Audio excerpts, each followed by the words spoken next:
So I really appreciate you coming in and helping me with this project. I know your life is very busy and you have a lot of activities happening in it, work, children, and you made time for me, and I'm grateful. Thank you so much. Oh, thank you. I'm happy to be here. Thank you. So I wanted to bring up something that we've talked about in the past. I know recently you made a big life change in terms of your nutrition and your diet. Yes. You were feeling, I believe you said you were feeling run down. Very depleted, very dizzy in my mind, really fatigued in a way that I never knew. And I was doing a lot of yoga. That was the first thing I put into place. Being a single mom, running a business, having 2 teenage boys. So I started doing acupuncture.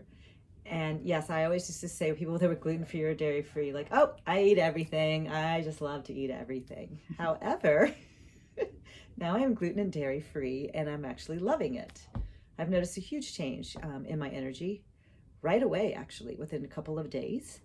And the coffee's back down to maybe 1 cup in the morning. And again, it was interesting to switch my cooking habits. I love a lot of butter. I love a lot of cheese. I love a lot of baguette. And pasta. So in the past, you've mentioned that you found it difficult once you've made this transition to what then can you eat? Because a lot of your, I guess your diet at the time was based around carbohydrates. Yes, a lot of carbohydrates and cheese, mainly, and then some meat. So I was thinking it might be nice to try and figure out what are some alternatives that you could do in order to meet those same cravings. Right. Find that you're receiving support from your children in this change. Have you noticed any roadblocks with them?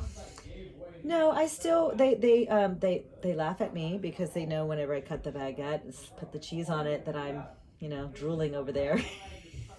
So you're still purchasing it for them. Yes, I am.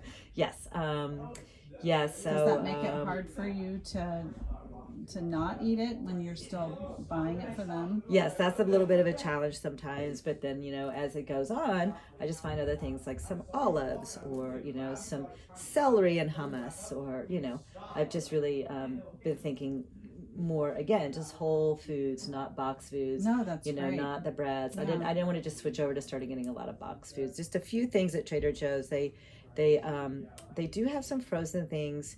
I'm also not doing soy as well, which they had suggested. So again, that was another. I love white rice and I love edamame beans. So those 2 I'm really missing. But so nice fish also. You what can about just do brown a baked rice? Fish. I don't love brown rice, but I did get some. The boys don't like it either. They're like, no, Mom, where's the white rice? So yeah. It's hard to make those transitions, but once you feel it in your body, it's hard when your family's not gluten-free or dairy-free and you are, and you have to find meals that can accommodate both of your needs and desires. Right. And it might take you a little more time also, because you have to be a little bit more creative. But it sounds like you've taken it upon yourself to do some research. Right. You've gone to different stores that are offering more alternative forms of food that you can eat. And it sounds like you're really aware of how important it is because you can see it in your body. You're seeing the effects. Oh, absolutely. I mean, I really thought something was really going to be bad wrong because I was exhausted every day, and just tired and completely brain fogged all day long. And it was mainly, like, seriously, 2 days later, sunflower and all those other oils. That's great. Yeah.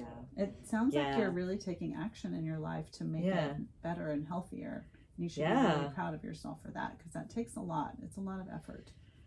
And it's a lot of effort to stick with it too. Right. Well, in the beginning, I just would be hungry all the time because I wasn't really sure yet what I was supposed to eat. And I wasn't, I didn't go grocery shopping for that. So in the beginning, it was a definite transitional period that I felt very hungry most of the time because I had a lot of things like, everything had gluten in it or dairy. So I was like, I could eat some cashew nuts or Brazilian nuts or, and then you don't want to be eating those every single day. No yogurt. Yeah, I really Have you find found alternatives for yogurt? I have not, but I'm not a huge yogurt person, Okay. so I'm sure it's out there. Yeah, but I did find and cassava bread is really good too. Yeah. So, but I didn't want to do the imitation cheese because I was feeling like it really wasn't that healthy. So, yeah. Yeah, it's a lot of Other processed stuff. Yeah. There are some vegan cheeses that I can give you some recipes for Okay. that are good for, like if you have that crackers and cheese that you need that fix. Oh, yes, I like that. It serves that purpose. What I'm hearing you say is that you're able to find alternatives in the grocery store, but you might be at a point now where you could consider carving out a little bit of time, like on your Sundays, and if you're able to do that, you might be able to come up with different ways of prepping for your week. Right. That's what I need to work on next. Yeah. Yes. And that, that takes some forethought because you might need some recipes, you might need to plan ahead to go to the store, that kind of stuff. Right. It's not as quick. And so, I mean, It sounds like you've come to terms with this change in your life and that you've taken the time and you've taken action to do research and find different alternatives that you can use. Right. And now it sounds like, what I'm hearing you say is correct, that you're ready at this point to take the next step and maybe find some recipes, maybe look at different alternative things that you can do for yourself versus having to buy it pre-made. Yes, and now that we're coming into spring and summer, I love to grow things in my garden, so that'll be really wonderful, So just do a lot of stir fries and and brown rice, or just stir fries and with all those delicious, and you can use like different spices, which I like, so that also helps me not really feel like I'm missing out a lot. Right. So and the herbs that you grow and either buy can add a lot of flavor to things too that normally you might use butter for instead, or correct, salt and pepper, butter. That was one of my favorites. But now it's ghee. And ghee is great. I like it. Yeah, and it's actually really easy to make. I better yes. how to make it too. I might need to do that. Okay, that's great. Well, thank you for coming today, and I so appreciate you speaking with me about this. And once we're done, I can actually give you some recipes that I set aside for you. Oh, super! I appreciate that. This change in your life. Yes. I want the lasagna one you made last time we were here. The boys love that, by the way. Okay, so we'll get that today. All right.